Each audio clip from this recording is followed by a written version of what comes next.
ये सबसे पहले पुकार बहुजन न्यूज़ का और न्यूज़ 12 का स्वागत करता हूँ कि उन लोगों ने हमें अपने बोलने का ये मंच प्रदान किया है।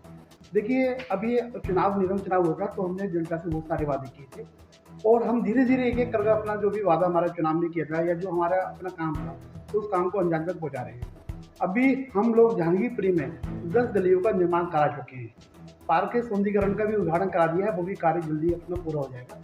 और साथ में जहांगीरपुरी में भलासुडीह क्षेत्र में 80 लाख रुपए की लागत से पार्कों का सौंदर्यीकरण कराया जा रहा है। साथ में आपने देखा होगा ये बलासपुर डेयरी गुरुद्वारे से लेकर झंडा चौक तक पीडब्ल्यूडी के रोड पर लाइटिंग की इतनी अच्छी व्यवस्था की गई है, स्ट्रीट लाइट इतनी अच्छी लगाई गई है कि रात में कोई व्यक्ति निकलेगा तो वो सोचेगा वो दूसरे क्षेत्र में आ गया है, किसी वीआईपी इलाके में घूम रहा है। और दुर्गा चौक जो पूरा इलाका अंधकार में रहता था, उस पर भी हमने पूरा स्ट्रीट लाइट इस तरह से लगवा दी है कि लोग देखते हैं कि भैया इलाका बदल रहा है, इलाके में विकास हो रहा है, साफ-साफ सबको दिखाई दे रहा है। दूसरा, मेरे क्षेत्र में सबसे बड़ी समस्या थी बलासपुर में गोबर की समस्या। गोबर की समस्या के कारण नाले बंद रहते थे। नाले बंद के कारण में बैरागी मोहल्ला, आपका सी ब्लॉक, बी ब्लॉक और जितने भी ब्लॉक है डेयरी के, सब में पानी भरा रहता था। मैंने अपने निजी प्रयास से, अपने निजी फंड से एक ट्रैक्टर ट्रॉली की व्यवस्था करी है जो पूरा गोबर का निस्तारण कर रहा है। गोबर को उठाकर जहाँ भी उचित जगह होती है वहाँ को डाला जाता है। तो अब आप मेरे वार्ड में घूमेंगे, कहीं पर भी गोबर की कोई समस्या नहीं है। कूड़ा, वो जो ट्रैक्टर ट्रॉली है उसी से हम अपना कूड़ा क्षेत्र में जहाँ भी कूड़ा पड़ा था, गंदगी पड़ी थी, वहाँ उसको निकलवा रहे हैं। साफ सफाई पर हमारा विशेष ध्यान है। साथ में हमारी मलेरिया विभाग की टीम भी अच्छा कार्य कर रही है। जहाँ जहाँ हो सकता है दवाई डालने की, वहाँ दवाई डाली जाती है समय से ऊपर। और आपने पीछे देखा होगा पिछले साल में जब मलेरिया डेंगू का प्रकोप था तो हमने एक बड़े पैमाने पर अपने क्षेत्र में फॉगिंग अभियान चलाया, जिसमें मैं खुद मौजूद रहा।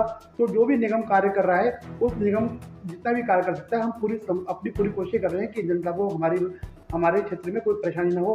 बलासपुर डेयरी में भी 10-12 गलियों का निर्माण कार्य चल रहा है। इसके अलावा जो भी संभव हो सकता है, पार्षद के नाते विधायक भी हमारे ये फंड की कोई हमें इतनी ज़्यादा मतलब परेशानी नहीं आती, तो जो भी हो सकता है हम लोग अपने कार्य अपने पूरी ईमानदारी से कर रहे हैं। और आने वाले समय में जो भी हमने क्षेत्र से वादे किए हैं 80 से 90% को हमने एक वर्ष में पूरे कर दिए और बाकी आने वाले समय में हम जो भी समस्या होगी उसका पूरा निवारण करेंगे। नहीं सुरेश शर्मा जी, आपने जो 1 साल के अंदर जो कार्य किया है शायद ही किसी ने किया होगा।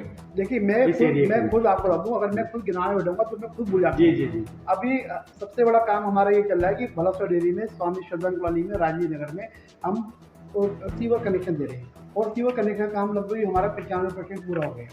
इसके अलावा आपका गुरुनाथ जी कॉलोनी में हम लोगों ने गैस पाइपलाइन की का कार्य चल रहा है। सीवर पड़ चुकी है हमारे पूरे क्षेत्र में, एक जगह कोई नई कॉलोनी होगी इसकी बात अलग है, बाकी पूरे राजीव नगर में, पूरी स्वामी श्रद्धांजलि कॉलोनी में, डेयरी क्षेत्र में सब में सीवर डलवा दिए, गुरुनाथ जी कॉलोनी में सीवर डलवा दिए। अब हमारा काम अपने क्षेत्र की सौंदर्यीकरण पर हमारा विशेष ध्यान रहेगा, उस पर हम कार्य करेंगे। अच्छा, ये सब जो गैस लाइन आपने डलवाई है ये बाकी और एरिया में भी डलेगी, जैसे सदन में, डबली में या इधर? देखिए, निश्चित तौर पर जो भी जहाँ भी मेरे क्षेत्र में गैस पाइपलाइन की डल सकती है वहाँ मैं डलवाऊंगा। स्वामी श्रद्धांजलि कॉलोनी में भी मैं पूरा प्रयास करूँगा, वहाँ भी लाइन पड़ेगी, राजीव नगर भी पड़ेगी, क्योंकि जो गैस पाइपलाइन पड़ने से क्षेत्र में एक अलग से मतलब विकास दिखाई देता है लोगों की। सबसे जब विकास का पैमाना नापते हैं जहाँ पर गैस पाइपलाइन पड़ी थी उसको अलग श्रेय भी रखा है। अच्छा सर, कब तक मतलब कि ये प्रोग्रेस कंप्लीट हो सकती है आपकी? देखिए, हम लोग लगे हुए हैं गुरुनाथ जी कॉलोनी पे, आपकी हमने 2 महीने पहले उद्घाटन कराया था, वो कार्य पूर्ण होने के उस पर है। उसके अलावा आप देखेंगे साफ सफाई तो हमारा विशेष फोकस है, लेकिन हम अपने वार्ड को एक विकसित वार्ड बनाना चाहते हैं, क्योंकि जो वार्ड मुझे विरासत में मिला वो वार्ड बहुत पिछड़ा वार्ड था। तरह तरह की समस्याएं थी, एंक्रोचमेंट की समस्या थी। उन समस्या को यकीन माने आप, जब से मैं पार्षद बना हूँ कम से कम मैंने 500 ट्रक कूड़ा यहाँ से निकलवा चुका हूँ। जो स्वामी श्रद्धांजलि कॉलोनी का नाला पूरा बंद था, उसका पता नहीं था कि नाला भी यहाँ पर नाली है, उस नाले को भी मैंने खुलवाया, मेन रोड का नाला।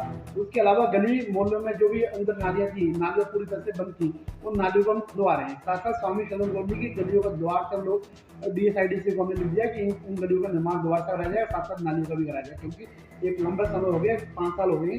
अब वो दोबारा से एक बार गलियाँ और नालियाँ बन जाएगी तो और समस्या का समाधान हो जाएगा। जिस व्यक्ति पर इन्होंने पहले आरोप लगाया तो उस व्यक्ति से इन्होंने 60 करोड़ की रिश्वत ले ली थी, तो उसके बेटे को उन्होंने बीजेपी से प्रत्याशी बना दिया। 60 साहब तो लेन देन तो हुई दिखा दे रहा है बीजेपी वालों का। केवल संजय सिंह को और केजरीवाल जी को प्रचार से रोकने के लिए एक षड्यंत्र के तहत इन्होंने जेल में डाला है कि ये लोग अगर बाहर रहेंगे तो अपनी पार्टी का प्रचार करेंगे और लोकसभा चुनाव में अगर ये प्रचार करेंगे तो उनकी पार्टी चुनाव जीत सकती है। इसलिए चुनाव को दूर करने के लिए उन्होंने षड्यंत्र के तहत इनको जेल में डाला है और आने वाले समय में कोर्ट इसका फैसला करेगा। तो जैसे कि संजय सिंह जी को जमानत मिली है, क्या लगता है क्या केजरीवाल जी को भी जमानत देखिए मिलेगी? पूरा केस ही खत्म होगा। हमारी लड़ाई सुप्रीम कोर्ट में जो लड़ाई चल रही है वो केवल जमानत की लड़ाई चल रही है। इस केस के औचित्य पर सवाल खड़ा किया गया है कि चुनाव के समय में गिरफ्तारी कितनी आपकी नैतिक है और कितनी आपकी कानूनी रूप से सही है। इस बात पर हमारे जो मनुष्य अभिषेक सिंह जी हैं वो बहस कर रहे हैं और जो आने वाले समय में सुप्रीम कोर्ट अपना एक ऐसा ऐतिहासिक निर्णय देगा कि केंद्र सरकार की चूल्हे हिल जाएंगी इस मामले में। अच्छा, जो इंडिया एयरलाइंस ने गठबंधन किया है इसके बारे में आपका क्या कहना है?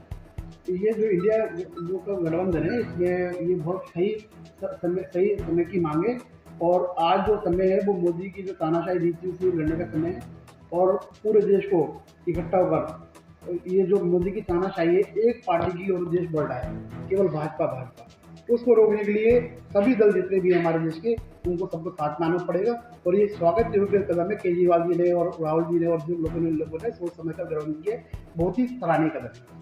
जब आप वाली जो पार्टी है ये कह रही है कि जो दोषी यानी कि जो शराब घोटाले से लेके और जो विपक्ष पार्टी है वो ये सब कुछ जेल में अभी सत्ता में है, लेकिन वो पार्टी सब विपक्ष पार्टियों को उसके नाम जेल में डाल रही है। बिल्कुल ऐसे ही हो रहा है। जो पहले आपने सुना होगा अजीत पवार थे, उन पर प्रधानमंत्री मोदी ने आरोप लगाया कि इन्हें 70,000 करोड़ का घोटाला किया और कहा था कि चक्की पीसी टीम में चला था।